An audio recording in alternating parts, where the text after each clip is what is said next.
Josh's House of Nerd podcast. Greetings, Nerd Nation. I'm Josh, and I welcome you to the podcast. Grab a cold evergreen goblet of blue milk and make yourself comfortable here at my House of Nerd. Now for tonight's sponsor, Eastwood's Gun Emporium. Hey there, partner. Have you been running into situations where you need to rob a stagecoach, defend your honor, or get revenge for your dead wife that was killed over a dead cow? Then, welcome to Eastwood's Gun Emporium, where we have all the guns, rifles, pistols, and ammo you need for that long trek of never needing to reload. Eastwood's Gun Emporium, where every gun will make your day. Not a sponsor. Why was your wife killed over a dead cow? I was about to say, like, was she killed and laying over a dead cow, or was she killed because of a dead cow? Dude, there was a dead cow that was involved in this situation. Okay, all right. And she was killed over it because he wanted that cow. Oh, okay. I don't know, maybe it was a movie reference. No. I was just trying to throw some humor in there. Some random thing in there. It was random and funny, so mission accomplished. Oh, that's awesome. Well, welcome to the podcast, gentlemen. Tonight we have Crit and John on with us, and we are discussing the movie that Crit gave us last week, which is the 2014 movie The Salvation with Mads Mikkelsen and what is her name? Eva Green. Eva Green. I didn't write that one down, but that's okay. And let's start talking about this movie that actually caught me by surprise a little bit. Well, I was excited for Eva Green's speaking role. That didn't happen. Really enjoyed that. Dude, she was absolutely incredible in that speaking role and stuff. Wow. Like, I don't know how she articulated it so well. Well, and they did this in half the runtime of Dances with Wolves, too, so... Yeah. True. Very true. Part of me thought at the end, it's like, I wonder what would happen to Dances with Wolves if it was this short. Because this movie felt like it was a fart in the breeze compared to the length of Dances with Wolves. Honestly, I don't know if Dances with Wolves would have been as good as I feel like it is. Heck no. Without that runtime, but... No, it needed that runtime for sure. It did. The contrast between the two films is runtime. And then watching it and then feeling like, oh, wow, it was like a heartbeat later the movie's done compared to Dances with Wolves. It was just a little interesting to come off of one week to another. Well, this movie was definitely like the character Delarouche, like straight to the point. Yeah. Hey, Crit, how did you find out about this movie, by the way? I was kind of curious, like, how you ran across this one. Because I'd never really heard of it. I think if I can remember exactly... I don't remember exactly. I kind of watch like Westerns that I see come up. I don't, it's one of those genres that I just naturally gravitate to. I've always kind of liked them. Okay. So I don't remember when I picked it up. I don't think it was when it came out, but I think I remember seeing a advertisement or something for it. I always kind of liked Mads Mikkelsen. Yeah. And he's so good.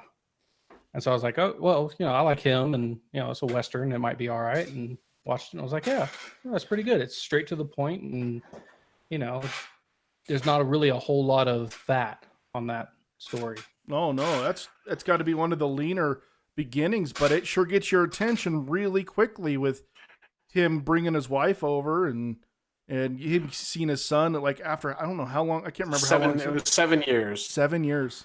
Yeah, I can't even imagine that long apart from my wife and my kid, like for 7 years in a foreign place, like just nuts. Like I paused the film and thought about that for a second because I just couldn't wrap my head around how I would feel and like the different time it is, because he might have been able to send letters and that's about it. I mean, he probably never called them.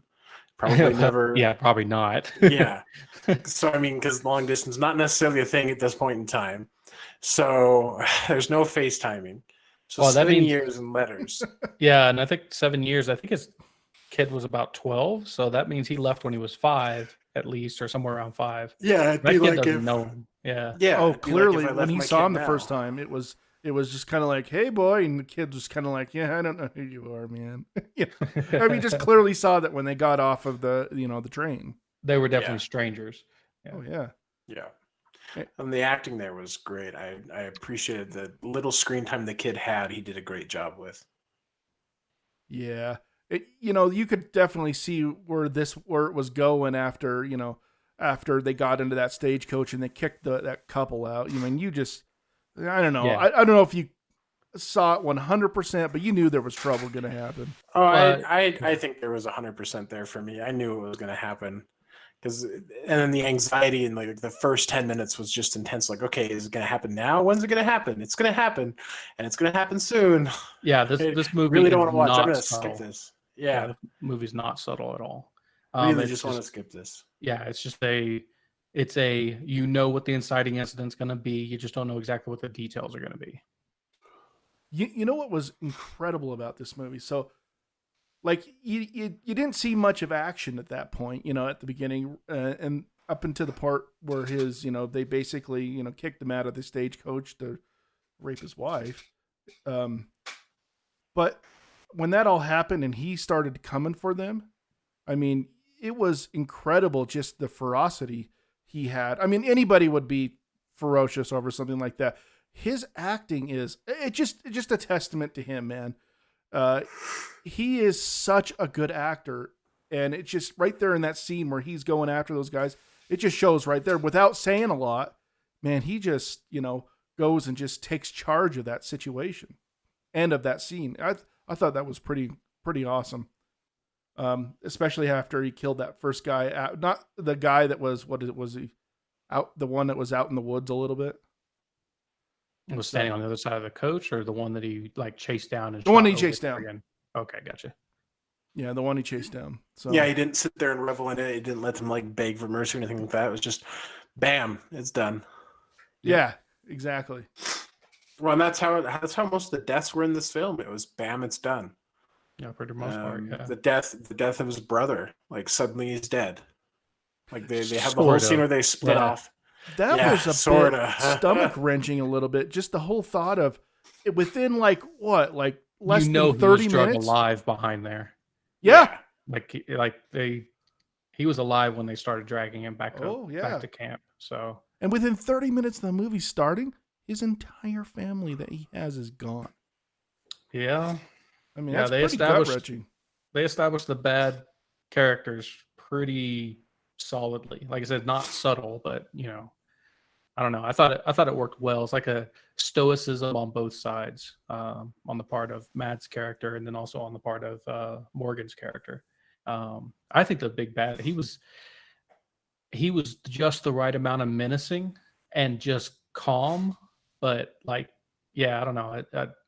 I kind of enjoyed that portrayal. Whose portrayal is that you're speaking of? Jeffrey Dean Morgan, the guy who played Delaware. Yeah, dude. I think he was great. I like him. I have had a hard time with him a little bit after in The Walking Dead. I got just a little bit enough of him in the little scenes that I've seen. And I think it's more about writing. Yeah, I agree with that. Oh, I heavily agree with that. He is such a good actor, though. I remember him in the early days of the show just went in my head. The Supernatural. Mm-hmm. He was the dad in Supernatural in that first season. And that from there on, I was just like, why don't they use him more on this show? Because he's just so good and stuff. And he clearly was a bad guy in this movie. Yeah. And boy, was he evil. My goodness. Like in a subtle way, but you knew you didn't cross this guy ever. Yeah. I mean, the devil's bargain he gave to the preacher / sheriff, was like, find me the guy in 2 hours, or find me 2 people, or I'll take 4. Like that was like, I don't know. The first time I watched it, I was like, oh man, what would you do in that situation? I mean, you kind of have to do what they did, but do you? Like, if you stand up to him, a lot more people than 4 are going to die. Because he has all the firepower. Well, it's going to die in that moment. That's the problem with, I think people don't realize in those situations is like, in that moment you're going to lose more if you stand up for him, but in the long run you lose more by backing down and not doing it, because it's going to do this again sometime or he's going to take something else out. It's just I think a lack of foresight and with regards to the town people. Maybe, but at the end of the movie, in one way to look at it, he's justified because one guy basically takes out the entire gang. Yeah, and sorta. Less people have died because of it, But at the same time, it's a terrible. It's definitely, I would think, it definitely struck me as very cowardly. Like this person just won't stand up. That type of thing. But that's why it's a devil's bargain. That's why it's interesting to think about. It's like, given that situation, what would you do if you were in his shoes? I hate to say it, but I might have done the same thing as that sheriff did. I mean, it's the most obvious way to the least deaths that you can do at that time, but it's a tough math to pull out. Mm-hmm. Well, and then just the ruthlessness of that guy. I mean, I know that the whole scene was basically just to state how far this guy will go. Because I mean, first of all, I was disgusted over the whole idea of him blaming the town for some person they don't even know who it is, killing, his brother. I mean, just had no idea. And then to do what he did, that give the devil's bargain of, give me 2 people if you can't find it by this time. And then, I don't know if that's, and then the ridiculousness of, well, you gave me an old lady and half of a man, and then he kills that guy just like nobody was expecting him to kill that third guy. I mean, just. But wasn't that third guy calculated because he wanted his land anyways? Yeah, it was. That's the whole thing, is that he's basically, he always struck me as kind of a character, kind of the same character as what's his name from Die Hard? Like Hans? Yeah, kind of. I mean, not with the amount of charm that Hans has and everything else like that. I mean, I can't really stand next to that guy. But the idea that everything he's doing, even when, his brother's death gave him a catalyst to do more to further his ends. He hooked up with his brother's wife. Immediately afterwards, it almost seemed. He used his brother's death to kill a landowner that was holding out. It's calculated. Which is why that following scene comes around. The guy's like, that whatever the landowner dude or is trying to get it, that wants him to get the land, is kind of like, you better back off a little bit, dude, or you're gonna get the feds in here whether you like it or not. Yeah, the guys from the company, the oil company. Yeah. Just because he was even going a little too hardcore even for them, and they wanted these people out for that oil. Yep. I love how that was kind of subtle. Like, they didn't completely speak of it, but you just kind of had these little subtle hints throughout the movie of, that's kind of that's a tar pit over there. Or yeah, it's an interesting world building. You kind of got the motivation, and it's obvious, but it's not like every other scene they're turning around going, it's about the oil, or something like that. It was just like, okay, that's, it doesn't motivate our protagonist, but it is kind of, the reason the antagonist is doing what he's doing. And yeah, it's I thought it was good world building. I mean, agreed. Yeah. I mean, I loved how he slowly, nobody wanted to help him, but slowly he kind of got on his feet, and you kind of saw the Liam Neeson moment coming, where he's going to use his particular skills that he has from, they mentioned a couple times the war. That didn't take anything away from it. I just went, all right, let's get some badass stuff going on, Yeah, this wasn't like the fury of a patient man. Right. Everyone that had a gun knew how to use it. Right. No screwdrivers involved on this one. Oh, but that stab through the boards into the guy's eye. Oof. Ooh. On the end one. Yeah. That's I'm like, don't put your head down there. Don't put your head down there. What are you doing? I mean, there were some pretty fun kills in this, movie. Like if for a Western, I mean, he was pretty ruthless, almost on the edge of almost like, Michael Myers-ish going on out there, like taking these guys out, one after one, like slitting that one guy's throat, like not too far from that scene that you just mentioned. Yeah. In that burned out building. That was one thing I was always curious, by the way. Did you guys ever catch why that area that they were in was all burned down? Because I just thought that was an interesting kind of location that, when he was hiding through all of the little burned out buildings and stuff right next to that county jail that Delarue was in. It was in the bank. That was the bank. Bank. Yeah, the county bank. That's what I meant. Sorry. Yeah. Yeah, so the panning back shot at the end of the movie shows all the oil wells that are set up in that, burned out town. Yeah. I didn't know. I don't remember exactly why. I didn't see any reason exactly why, but I had a feeling it had something to do with how they found the oil.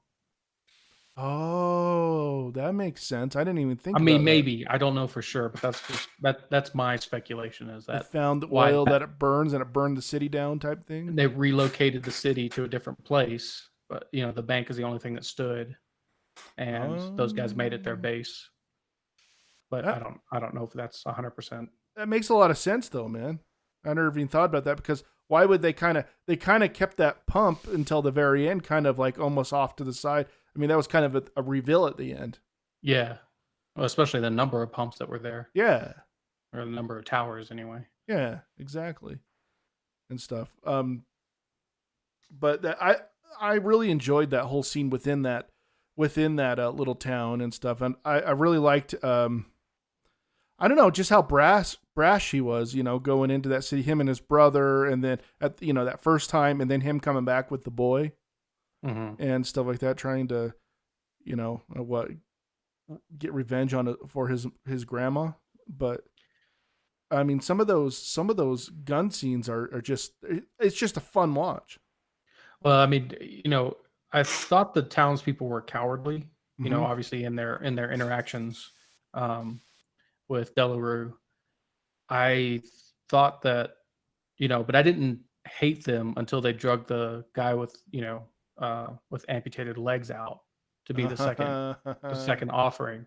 And I was just like, I mean, the first offering is like, yeah, there's little chance he's going to accept it because there's no way she's the, thing, but she's an old lady. She volunteered, I guess, is the idea. Yeah. Yeah. But with the guy with no legs, that was kind of that was a really low moment. That's when you knew. It's like, it's one thing to choose the lesser of two evils. And we're gonna try to offer up two people, but to force the guy who can't defend himself. Yeah, to force the person into it, that way is I mean, that's just despicable. That brutality reminded me of the Ballad of Buster Scruggs. Where, yeah, with the no arms, no legs guy, where he chucks it into a river. Right. That kind of reminded me of that trade-off there. It's like, right. We can get rid of the ones that can't pull their weight. Well, and that it kind of felt that way. Yeah, it was pretty low. I mean, it was, but I mean, it tells you. I mean, I think it was just a point that the director or the writer was making of how desperate these people were. I mean, they didn't want to give up, their good people, which there wasn't a lot of anymore. Everybody had moved away or been bought out, and or forced out, and I think it was just showing their low point of how despicable they could be because they'd been get put in this horrible situation. Yeah, maybe. I don't know. That's the only thing I can think of. I'll be honest. I kind of suspected, of why the caretaker was so the mayor being in on the mayor caretaker, whatever. Yeah. Both guy. Why, I kind of had a feeling or guessed that he was in on the whole thing just because of how, when he came up, at first when he was trying to move out with his brother and he's like, hey, you still buying up houses? And you're like, you get that thought of why is he buying up houses? But it didn't go through my mind though, that he was at that point in the movie. It was so early that it didn't go through my mind that he was part of the entire engine or machinery that was going on there, Yeah, I definitely didn't catch it on the first watch. The whole he called Delarue Henry, and then of course gets pointed out later on by Mads' character. But yeah, it was I didn't catch that either at the first time. yeah the first in the actual meeting and stuff like that. But when he comes in and drop the money or the deeds off, and Mads Mikkelsen's character is tied up, you the whole thing kind of falls into place. Yeah, especially because it makes sense because the character he's going after the boots because he wants the money in the boots. Mm-hmm. Yep. And it's like he knew that the money was going to be in the boots because he told him to put it in the boots, and he knew that the situation was going to turn out the way it was because he's the one that basically signaled the town. I guess kept him busy. Kept him busy while everybody was rounding Rounding themselves. brother. Yeah. Yeah. I didn't even think about that part of it. That's funny that you watch a movie and you don't have everything kind of click in your head.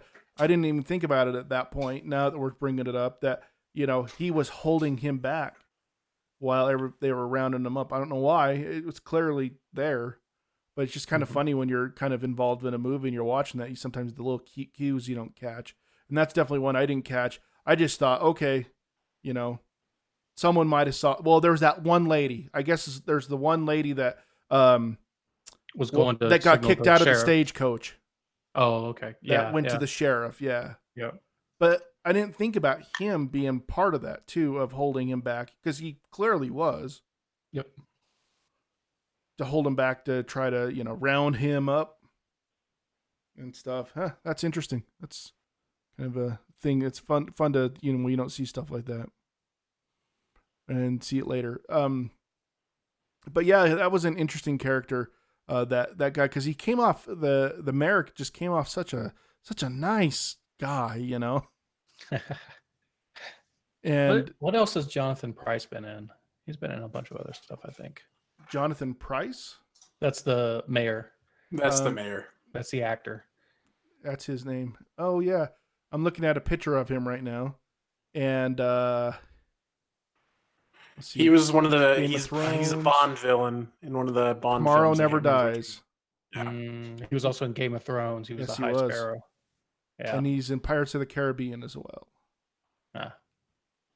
And stuff. He's, it's funny. I didn't fully recognize him that much in the movie, but I see him without facial hair here, and I'm like, oh yeah, I know that guy. Mm-hmm. He is a good actor. Yeah. He's been in some really Glenn Gary, Glenn Ross. Mm-hmm. Some really well-known movies. Yeah, G.I. Joe Retaliation. Oh, are you serious? Because I need to go watch that movie again because that's just awesome.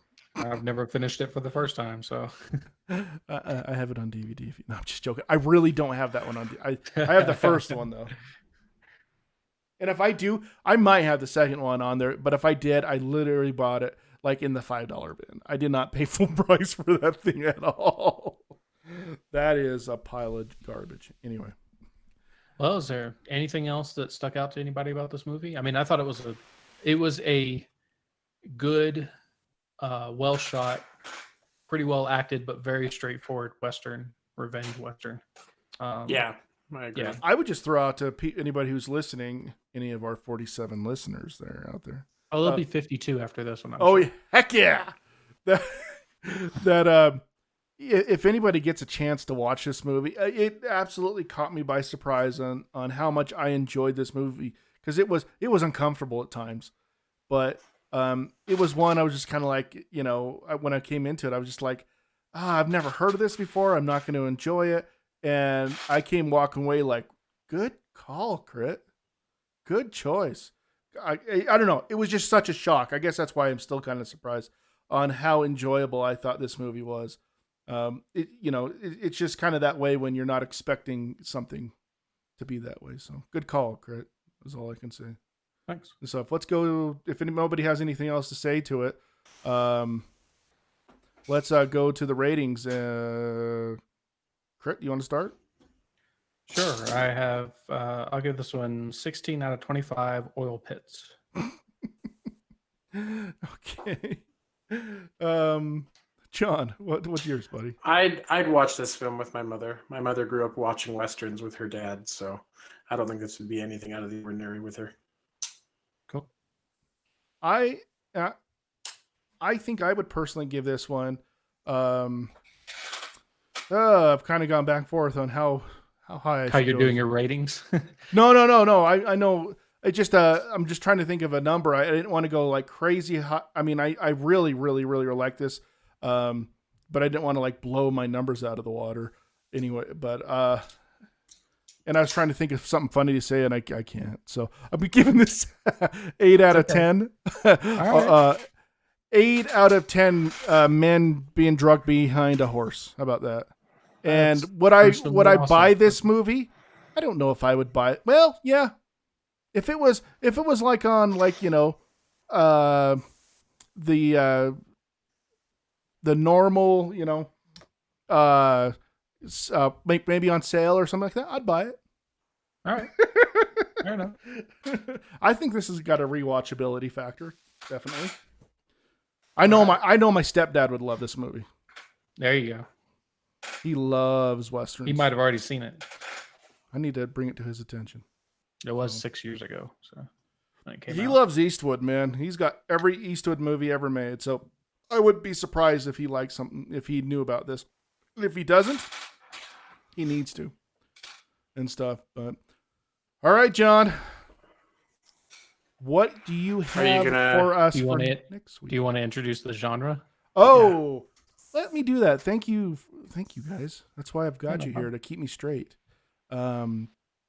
The movie genre for our next month going forward, that I went back and forth on, I wanted to find just the right one, is Christmas comedies. And the reason I picked this one was that my daughters I brought it up to my kids. They were asking me why I was doing this one, and they're like, what do you think? I'm trying to think of a good Christmas genre, because I want to do Christmas, but I don't want to do, you know, I want something a little more pointed than just anything Christmas. And they're like, Dad, you haven't done a comedy, like straight up comedies, you know, ever, like just a straight up comedy month. And I'm just like, oh, because we've done like some comedy. We've done a couple of comedies, but you know, it's been in different genres and stuff like that. Anyways, so that's what it is. Christmas comedies for the month of December. And John is our first person to go and do this movie. So John, okay, please give us the goodies, man. Your first one is tried as an adult for a double homicide. Yeah, that sounds like a comedy. Second, there's only one man who can punch a reindeer and walk away. Okay. And third is An Armed and Dangerous Christmas. So again, that's tried as all three of them, but yeah. Is there one that's sticking out to you, Crit? Because I'm kind of the one that pushed the last one a little hard when it was a pick between both of us. No, I'm not really leaning towards any of them. I think maybe number 2. I was thinking that was the one I was thinking. Okay. All right. So number 2 is what you're going to go with? Yes, number 2 is what we're going with. All right. Number 1 is tried as an adult for a double homicide is Home Alone. I knew it. Yeah. I so knew it. Because those guys are definitely dead after all that crap. They're dead. They're so dead, man. The third one, Armed and Dangerous Christmas, is A Christmas Story. Oh, wow. Oh, it's not Die Hard. Okay. No, it's not. Die Hard's not a comedy. He said comedy, so. I mean, isn't it like in the traditional comedy Greek sense? No, I'm just kidding. Just like it's a traditional Christmas film. Yeah. Okay, so there's only one man who can punch a reindeer and walk away. I'm glad we're not watching A Christmas Story, so it's good. Oh, okay. I'm sorry for you. I'm sorry for you. That's all right. I'm actually a mixed reviews guy on A Christmas Story. I can That's give it or that's take the it. one. That's the one Christmas film I have to watch every year. Like everything Alright. else, give or take. All right. So there's only one man that can punch a reindeer and walk away. And that man is Arnold Schwarzenegger. You have Yep. chosen Jingle All the Way with course Arnold I have. Schwarzenegger and Sinbad. The best. We picked Jingle All the Way. I'm going to be Yeah, honest with you. Jingle All the I Way. don't know if I've seen this movie. Really? I don't It's think I great. have. It is really good. It's actually one of Arnold's best comedies, I think. But we'll get into that. Yep. I'm kind of surprised because if I'd picked one of the other two, I would have already seen it and stuff Yep. and already have an opinion about it, somewhat. And Sinbad. Don't forget Sinbad. Yeah, Sinbad. And Jingle All the Way. Yeah. Phil Hartman. And Phil Hartman. This is awesome. I love those guys. All right. Yep. Well, this It's is great. I why- look forward to next week then, man. I knew it was Jingle All the Way, or at least I suspected. And I was like, well, number 2, that would be a great watch. I had a feeling what the other two were, and that's why I was going with number 2. Gotcha. Because I didn't know what the number 2 was, but I had a feeling what number 1 and 3 was. Yeah. Anyways, well, I look forward to it, and maybe Peter will be on. Maybe we can get Peter on next week with Jingle All the Way. Yeah. We'll see. That would be fun. But, well, thanks for everybody for being on the podcast. And as always, to everybody out there, may you be excellent to each other and live long and prosper. From all of us here at Josh's House of Nerd, have a good night. Thanks for watching. For more nerdy awesomeness, please like and subscribe and check out our other nerdy videos.